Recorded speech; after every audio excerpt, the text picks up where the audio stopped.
पृथ्वीराज चौहान भारत के इतिहास में विशेष स्थान रखते हैं। फिर चाहे वो मोहम्मद गोरी जैसे आक्रमणकारियों को हराकर देश से भगाने की बात हो, अंतिम हिंदू सम्राट होने की, या फिर अपनी मोहब्बत को पाने के लिए हर सीमा को लांघने की। ऐतिहासिक कहानियों के अनुसार पृथ्वीराज चौहान शब्द भेदी बाण चलाना जानते थे।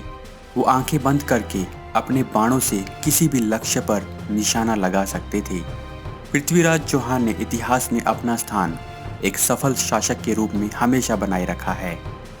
तराइन के युद्ध में पृथ्वीराज चौहान की हार के बाद भारत का इतिहास बदल गया था। जानेंगे पृथ्वीराज चौहान के बारे में सब कुछ, लेकिन अगर आप पहली बार हमारे वीडियोस देख रहे हैं तो हमारे चैनल को सब्सक्राइब कर बेल आइकन को जरूर दबा दें। पृथ्वीराज चौहान का जन्म क्षत्रिय वंश में अजमेर के राजा सोमेश्वर चौहान के घर 1166 में हुआ था। पृथ्वीराज चौहान को राय पिथौरा और पृथ्वीराज तृतीय के नाम से भी जाना जाता है। पृथ्वीराज की माता कर्पूर देवी ने उनके जन्म के लिए ईश्वर से बहुत सी दुआएं मांगी थी। उनका जन्म उनके माता पिता के विवाह के 12 वर्षों के बाद हुआ था। वो अपने माता पिता के बहुत प्रिय थे। उनका पालन पोषण बड़े ही लाड प्यार से हुआ था। उनके जन्म के बाद से ही राज्य में उनको मारने के लिए षड्यंत्र होने लगे थे। जब उनकी आयु 11 वर्ष हुई तब उनके पिता राजा सोमेश्वर चौहान का निधन हो गया। इसके बाद राज्य और परिवार का दायित्व उन पर आ गया। पृथ्वीराज कुशाग्र बुद्धि वाले व्यक्ति थे। उन्हें संस्कृत, मगधी, अपभ्रंश आदि 6 भाषाओं का ज्ञान था। बाल्यावस्था में ही वो युद्ध कला में निपुण हो गए थे और उन्होंने शब्द भेदी बाण भी चलाना सीख लिया था।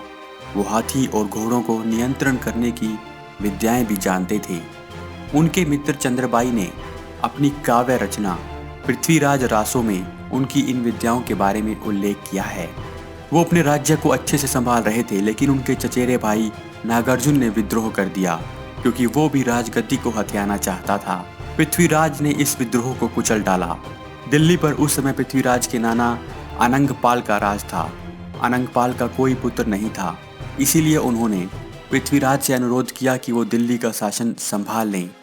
तब पृथ्वीराज ने दिल्ली और अजमेर दोनों पर शासन करना शुरू किया। इसके बाद पृथ्वीराज ने भदानक राज्य, जो कि भरतपुर, धौलपुर, करौली और मथुरा के साथ साथ अलवर के कुछ हिस्सों में फैला हुआ था, उसे खत्म कर दिया। भदानक हमेशा ही दिल्ली में उनके चौहान राज्य के लिए खतरा थे। इसके बाद 1182 में पृथ्वीराज ने जजाक के राजा परमर्दीन देवा चंडेला को भी हरा दिया। चंडेलास को हराने के बाद पृथ्वीराज का कद बहुत बढ़ गया था, लेकिन उनके बहुत से दुश्मन भी पैदा हो गए थे। उत्तर भारत में पृथ्वीराज अब एक बड़ी शक्ति के रूप में उभर रहे थे। उन्हें रोकने के लिए उत्तर भारत की कुछ दूसरी शक्तियां जैसे कि गढ़वाल्स और चंदेलास ने आपस में हाथ मिला लिया। पृथ्वीराज को भी इनसे मुकाबला करने के लिए अपनी सैन्य ताकत को बढ़ाना पड़ा। इसके बाद पृथ्वीराज ने चालुक्य वंश के शासक को भी पराजित किया और अब उत्तर भारत में उनका विरोध करने वाला कोई नहीं था। पृथ्वीराज और संयोगिता की प्रेम कहानी। पृथ्वीराज का प्रभाव उत्तर भारत में बढ़ता जा रहा था, जिस कारण बहुत से स्थानीय राजा उनसे ईर्ष्या करने लगे थे। कन्नौज के जयचंद भी उन्हीं राजाओं में से थे जो पृथ्वीराज की इस बढ़ती हुई ताकत को रोकना चाहते थे। पृथ्वीराज और जयचंद में टकराव की एक और वजह भी थी। वो था जयचंद की बेटी संयोगिता और पृथ्वीराज का प्रेम संबंध। पृथ्वीराज की वीरता के चर्चे उस समय हर किसी की जुबान पर थे। जब संयोगिता ने पृथ्वीराज के बारे में सुना तो वो उनसे प्रेम करने लगी।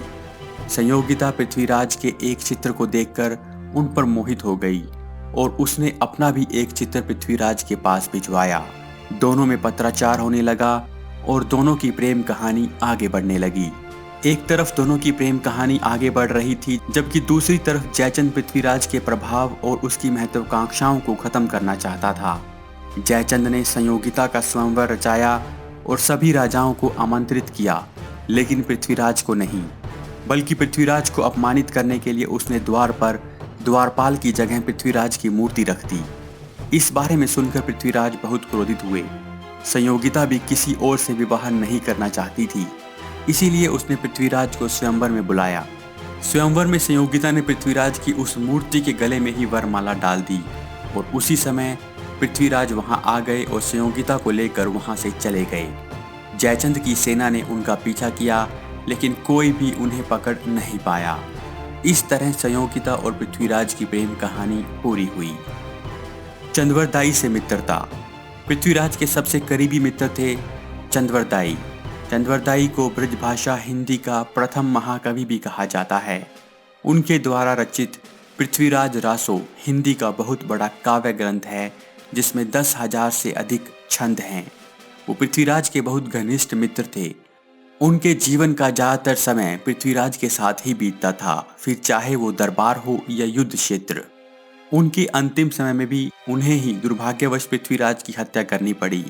मोहम्मद गोरी को मारने में भी उन्होंने ही पृथ्वीराज की सहायता की थी। पृथ्वीराज और मोहम्मद गोरी का टकराव। मोहम्मद गोरी भारत में अपने प्रभाव को लगातार बढ़ाना चाहता था। उसने सिंध, मुल्तान और पंजाब को अपने कब्जे में ले लिया था। 1190 के अंत तक घोरी ने बठिंडा पर भी अपना अधिकार कर लिया। बठिंडा पृथ्वीराज चौहान के क्षेत्र में आता था, जिससे गोरी और पृथ्वीराज चौहान में संघर्ष की स्थिति पैदा हो गई। तराइन का पहला युद्ध। पृथ्वीराज और मोहम्मद गोरी के बीच तनाव इतना बढ़ गया कि दोनों 1191 में दिल्ली से 110 किलोमीटर की दूरी पर आज के हरियाणा के तरौरी नामक स्थान पर एक दूसरे के आमने सामने थे। इस लड़ाई में गोरी बुरी तरह घायल हो गया और उसे मैदान छोड़कर भागना पड़ा। लेकिन इस लड़ाई में हारने के बाद वो पहले से ज़्यादा सजग हो गया था और अब किसी भी कीमत पर पृथ्वीराज को हराना चाहता था। तराइन का दूसरा युद्ध। पहले युद्ध में हारने के बाद भी गोरी ने हार नहीं मानी और उसने एक बड़ी आर्मी इकट्ठा की। इस सेना में उसके साथ फारसी, तुर्क और अफगान भी शामिल हुए। इस तरह उसकी सेना पृथ्वीराज की सेना से भी बड़ी हो गई थी। उसने भारत में पृथ्वीराज के विरोधी जयचंद को भी अपने साथ मिला लिया। पृथ्वीराज ने अन्य राजपूत राजाओं से भी मदद मांगी थी, लेकिन संयोगिता के स्वयंवर में हुए अपमान की वजह से किसी राजा ने उनका साथ नहीं दिया। इस तरह पृथ्वीराज की सेना गोरी की बहुत बड़ी सेना के सामने छोटी पड़ गई थी। गोरी ने पृथ्वीराज को चारों ओर से घेर लिया और उन्हें बंदी बना लिया। कहा जाता है कि पृथ्वीराज को कैद करने के बाद उन्हें बहुत सी यातनाएं दी गई। गर्म सलाखों से पृथ्वीराज की आंखें निकाल ली गई थी। पृथ्वीराज की मृत्यु। पृथ्वीराज की मृत्यु कैसे हुई, इस बारे में एक कथा प्रचलित है। इसमें कितनी सच्चाई है इसके बारे में ज़्यादा प्रमाण नहीं है। कहा जाता है कि मोहम्मद गोरी को जब पता चला कि पृथ्वीराज बिना देखे भी सही जगह निशाना लगा सकते हैं, तो वो बहुत रोमांचित हुआ। वो देखना चाहता था कि क्या सच में पृथ्वीराज ऐसा कर सकते हैं। दरबार में पृथ्वीराज, जो कि अंधे हो चुके थे, उन्हें तीर कमान दे दिया गया। तब उनके साथ मौजूद उनके मित्र चंद्रवरदाई ने कुछ पंक्तियां कही, जो कि इस प्रकार थी। 4 बांस 24 गज, अंगुल अष्ट प्रमाण, ता ऊपर सुल्तान है, मत चूको चौहान। इन पंक्तियों को सुनकर पृथ्वीराज को गोरी की सही स्थिति का पता चल गया और उनमें एक नई ऊर्जा आ गई। पृथ्वीराज ने सटीक निशाना लगाते हुए घोड़ी पर बाण छोड़ दिया और उसकी मृत्यु हो गई। इसके बाद पृथ्वीराज और चंद्रवरदाई ने एक दूसरे की हत्या कर दी। वहीं कुछ जगह पर यह भी कहा गया कि घोड़ी ने अपनी जगह अपनी मूर्ति रख दी थी, जिसके बाद बाण उसे लगा और वो बच गया। बाद में उसने पृथ्वीराज और उनके मित्र की हत्या कर दी। जबकि हसम नजमी के अनुसार युद्ध में पराजित होने के बाद पृथ्वीराज ने अपनी हार स्वीकार कर ली थी और घोड़ी के अधीन रहते हुए अजमेर पर शासन किया। बाद में पृथ्वीराज के विरोध करने के बाद उनकी हत्या कर दी गई थी। हालांकि इसमें कितनी सच्चाई है इसके बारे में कुछ भी नहीं कहा जा सकता। युद्ध के परिणाम। इस तरह पृथ्वीराज का अंत हो गया, जिसमें बड़ा हाथ जयचंद का रहा। आज भी गद्दारों को जयचंद कहा जाता है। अगर आप भारत के सबसे बड़े गद्दारों के बारे में जानना चाहते हैं तो उसका वीडियो आप ऊपर आई बटन पर क्लिक करके देख सकते हैं। इस लड़ाई के बाद भारत में मुस्लिम राज की शुरुआत हुई, जो सैकड़ों सालों तक चला। गोरी ने अपने दास ऐबक को भारत के क्षेत्रों का नियंत्रण दे दिया। ये वही कुतुबुद्दीन ऐबक है जिसने कुतुब मीनार का निर्माण करवाया था। ऐबक ने ही भारत में गुलाम वंश की नींव रखी थी। इसी के बाद से भारत में पहले दिल्ली सल्तनत और बाद में मुगल वंश की स्थापना हुई और भारत पर आगे के कई सैकड़ों सालों तक मुस्लिम शासकों का राज रहा। इसके बाद अंग्रेजों ने भारत पर कब्जा कर लिया। पृथ्वीराज चौहान को भारत के अंतिम हिंदू सम्राट के रूप में हमेशा याद किया जाता रहेगा। कहा जाता है कि तराइन के युद्ध से पहले मोहम्मद गोरी ने भारत पर 17 बार आक्रमण किया था, लेकिन हर बार उसे मुंह की खानी पड़ी थी।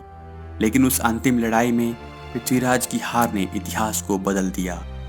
दोस्तों, पृथ्वीराज का ये वीडियो आपको कैसा लगा, आप हमें कमेंट करके जरूर बताएं। आपसे फिर मुलाकात होगी एक और वीडियो के साथ। धन्यवाद।